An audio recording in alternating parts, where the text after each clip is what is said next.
1949 সালের 9 এপ্রিল ভোরের সূর্যের মতো উদিত হয়েছিল শ্রীল প্রভুপাদের সূর্য। তিনি আর কেউ নন, আমাদের সবার প্রিয় জয় পতাকা স্বামী গুরু মহারাজ। তিনি রামনবমী পরবর্তী একাদশী তিথিতে আমেরিকার উইসকনসিনের মিলওয়াকিতে জন হুভার্ট ও লরেন অ্যাটম্যানের পুত্ররূপে জন্মগ্রহণ করেন। তার নাম ছিল জন গার্ডন অ্যাটম্যান। তার পিতামহ বিশাল একটি রঙের কারখানার মালিক ছিলেন। তিনি ব্রাউন ইউনিভার্সিটিতে পড়তেন। সেখানে নবীন ছাত্র হিসেবে আমন্ত্রিত এক বক্তৃতায় বুদ্ধদেবের জীবনীর উপর আলোচনায় তিনি এমনই আকৃষ্ট হন যে তিনি একজন পারমার্থিক গুরুর সন্ধান করতে থাকেন।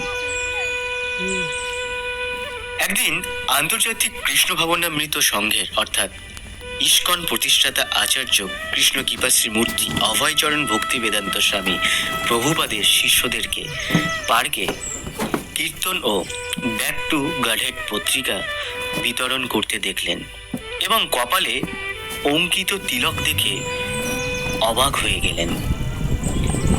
তাদের তিনি ভুলতে পারেন না। বাড়িতে আসার পর কৌতূহলী মনে মনে তাদেরকে খুঁজতে থাকেন। বহুদিন পর তিনি সান ফ্রান্সিসকোতে রথযাত্রার প্রস্তুতি চলাকালে ইস্কন কেন্দ্রটির ঠিকানা খুঁজে পান। তিনি যেখানে শ্রীমান জয়ানন্দ প্রভুর সংস্পর্শে আসেন এবং শ্রীল প্রভুপাদের দর্শন লাভ করেন।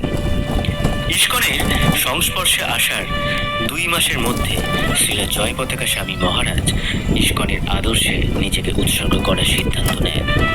1968 সালে কানাডার মন্ট্রিয়ালে জন গার্ডন প্রথম দীক্ষা প্রাপ্ত হন এবং তার নাম হয় জন গার্ডন থেকে জয় পতাকা দাস ব্রহ্মচারী। অতি শীঘ্রই নিউ ইয়র্কে তিনি দ্বিতীয় দীক্ষায় গ্রহণ করেন। 1970 সালে কলকাতায় রাধা অষ্টমীর পুণ্যতিথিতে শ্রীল প্রভুপাদ অগ্নিযজ্ঞানুষ্ঠানের মাধ্যমে সন্ন্যাস দীক্ষা প্রদান করেন এবং জয় পতাকা দাস থেকে জয় পতাকা স্বামী নামে পরিচিতি লাভ করেন। 1978 সালের পশ্চিমবঙ্গের প্রলয়ঙ্কারী বন্যার দিনগুলোতে শ্রীল জয় পতাকা স্বামী মহারাজ জীবনের ঝুঁকি নিয়ে ক্ষতিগ্রস্তদের সাহায্যে সহযোগিতায় এগিয়ে আসেন।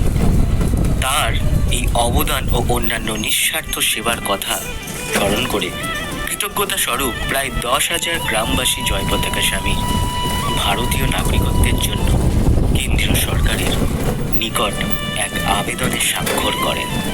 এজন্য 1978 সালে কেন্দ্রীয় স্বরাষ্ট্র মন্ত্রণালয় তার নাগরিকত্বের অনুমোদন প্রদান করেন। সব থেকে বড় বিষয়, আমরা যারা সনাতনী তারা জয় পতাকা স্বামী গুরু মহারাজকে এক ঝলক দেখার জন্য, দর্শন পাওয়ার জন্য আমরা ভিড় করে থাকি।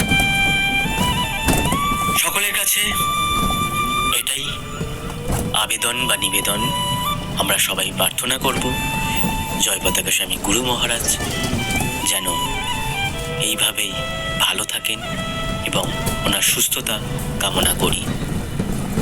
হরে কৃষ্ণ।